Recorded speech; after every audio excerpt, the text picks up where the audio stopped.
ในปี 1997 นักวิทยาศาสตร์ได้ยินเสียงประหลาดดังก้องกังวานทั่วมหาสมุทร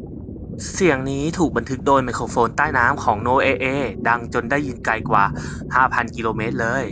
ตอนแรกหลายคนคิดว่าอาจเป็นสัตว์ยักษ์ใต้ทะเลที่ไม่เคยถูกค้นพบ แต่ภายหลัง NOAA เชื่อว่าเสียงนั้นน่าจะมาจากน้ำแข็งขนาดมหึมาที่แตกตัวกลางทะเลลึก คุณคิดไหมครับว่า The Wolf เกิดมาจากอะไรจริงๆ ความลับใต้ทะเลยังรอการค้นพบอีกมากมาย ฝากกดติดตามคลิปไว้ด้วยนะครับ ขอบคุณทุกคนที่เข้ามาดูครับ